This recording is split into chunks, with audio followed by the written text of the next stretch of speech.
The movie opens up in Colombia. A group of police led by Private Santiago, also known as Pope, had come to ambush a cartel.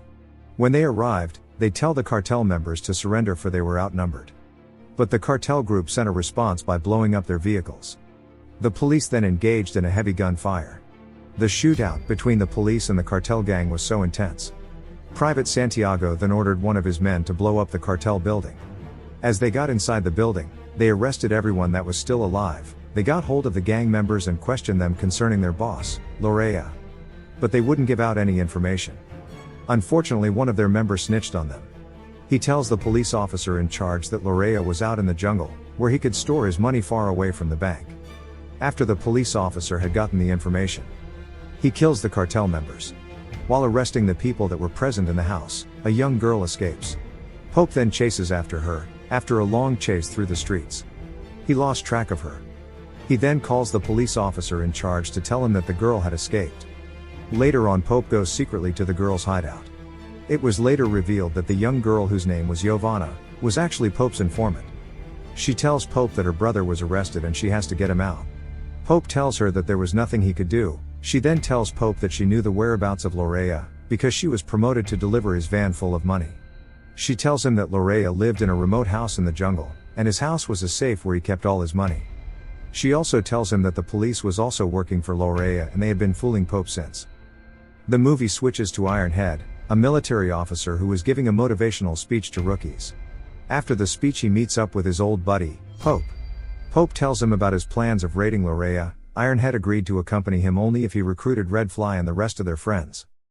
In the next scene, we could see Redfly, who is a realtor. He meets up with Pope. After the two friends had exchanged pleasantries, Pope tells him of the job to bring down Martin Lorea, the cartel lord. Redfly tells Pope that he is retired and he was the only person looking out for his daughter. Pope then tells him that he could earn a lot of money from the job. He then urges Redfly to take a look at his plan. After much persuasion, Redfly tells him that he needed to pick up his daughter, Tessa. As they were driving, Pope walks him through the plan. He tells Redfly that Lorea's house holds an estimate of $75 million and they didn't have to do much cause his agency there would take care of Lorea, giving them 25% of the money. Redfly then tells him that he would think about it. Pope meets up with Benny, Ironhead's brother. While he was preparing for his fight, he also got to tell Fish, his old friend, about the Lorea job. He tells Fish that he needed him for the job because he was a good pilot. But Fish declined, saying his wife just gave birth and he didn't have a license. After much persuasion, he finally agreed to join in the mission. At the fight arena, Redfly joins the rest of the crew. He asks Pope about his entry plan. Pope then tells him that they would enter the country as powerline consultants. There was no facial recognition so they wouldn't get caught. In the next scene, Pope and the rest of the crew traveled to Lorea's hideout. As they got there, they began surveying his house. Pope tells the crew that Lorea's family was the answer to their problems. He goes on to explain that Lorea was devout and he sends majority of his guards to escort his family to church every Sunday after the 6 a.m. mass, which leaves Lorea and 3 guards alone in the house. And that is when they have to strike. He tells them that Giovanna is going to record the inside of Lorea's house, so they would know what they are dealing with it. As they were communicating, Giovanna shows up in a black van. As she goes inside, she records the house as she delivered Lorea's money. Later that night, while the crew were drinking, Redfly asked Pope if the local agency were ready to take down Lorea. Pope tells them that he had cut off the agency. They could easily handle Lorea and keep the money for themselves without involving the agency. They were all annoyed at him because he lied to them. Pope still managed to convince them that they could keep the money for themselves.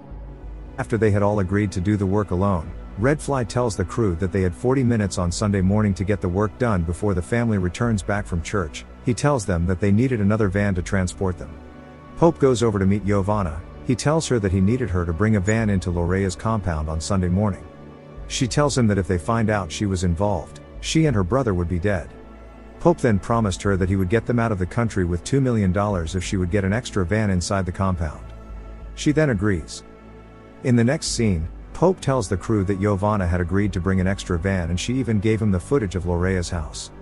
He tells them that the idea of the operation was to pin the job on a local rival gang.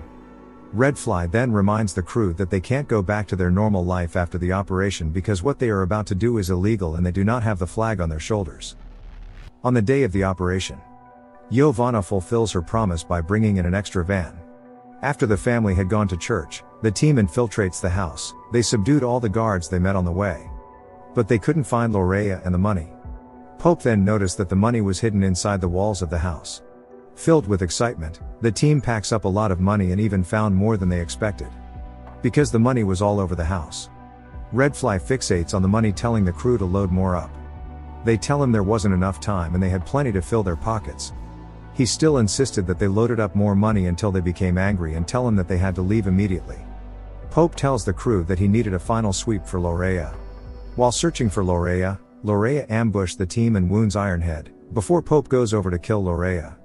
As the crew dressed up Ironhead's wound, Pope tells them that they should all take a backpack filled with money and head out through the jungle before the first shift of guards returned back home. But Redfly insisted that they take on the guards and proceed with the initial plan. As the guards returned back home, they took them out, burned down Lorea's house, and got away with $250 million in cash, although they left Lorea's family alive. They met up with Giovanna and her brother at an airfield. Ironhead's contact then arrived with a helicopter that would transport them and the money. Fish tells them that the helicopter won't hold their weight with all that money and probably wouldn't reach the necessary altitude to pass the Andes mountain. Redfly, unwilling to let any money go, tells Fish that they should give it a try. They then load the money inside a net, while the helicopter carried it. As they got to the border, they dropped Giovanna and her brother. They were the only people linking them to the robbery, so Redfly questioned them about the team's identity, but they claimed they knew nothing about the crew. Pope then gives them $3 million and a visa to Sydney, cutting off every ties with them. Redfly then tells Pope that they should have finished off Giovanna and her brother because they were consequences to this kind of missions. But Pope assures him that they weren't lying. As they got to the mountains, in an attempt to fly over, the money's weight wouldn't let them cross over. Fish then tells them to reduce some money. After letting go of $50 million, the helicopter still wouldn't cross over, as one of the gear boxes got broken, causing the helicopter to lose altitude. Fish then tells them that they needed to release all the money so they would crash land, if not they would all die. They then crash on a cocaine farm after they had let the money loose. The farmers were hostile to them because they thought the crew were DEA agents. Pope tells them that they just wanted to take their money and leave, nothing more. When one of the villagers seemingly reached out for a weapon, Redfly opened fire on them, and kills several of them. Pope then go over to compensate the village head and then pay for mules that would help them transport the money through the forest. They transported the money through the forest and even rivers. When they got to a sloppy hill, one of the mules lost balance and fell over, making them lose the whole bag the mule was carrying. Redfly then complained that they lost a lot of money, before getting into an argument with Pope that he needed to set his priorities straight. As they found a spot to camp, Pope apologizes to Redfly for the little argument they had, while Benny and the rest of the crew burned down some money to keep them warm as the crew laughed over it. The next day, while transporting the money at the mountaintop, a shootout took place between the team and two villagers who seek to avenge their family's death. Redfly managed to kill one of the shooters before getting shot in the head by the other villager. Pope then kills the other villager.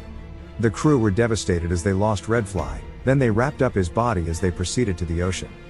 Benny then volunteers to check up on the getaway boats. As he got back, he tells them that Lorea's men were waiting for them on the other side. Pope then tells the crew that they had to go through Lorea's men because Redfly died for the money, and they were not going to leave the money behind. The crew then talks sense into him, saying Redfly didn't die for the money but because of the money, and the only thing that matters now is to transport Redfly's body. They then decide to carry a backpack filled with money and then throw the rest away in a ravine. They decided to move quietly with Redfly's body through the town, but they were caught and got themselves involved in a hot chase, which resulted to a heavy shootout between the team and Lorea's men. After they had successfully escaped Lorea's men, the team got out with $5 million in a boat and also Redfly's body. Later on, as the team got to the lawyer that would transfer them their shares of $1 million each, they all volunteered to send the money to Redfly's family. The team then bids their farewell as they separates. Ironhead then asked Pope what he would do now. Pope tells him he would go to Australia to look for Giovanna, who made a whole lot money than the rest of them. As they bid their farewell, Ironhead gives Pope a set of coordinates which mapped out the location of the ravine where they dumped the money.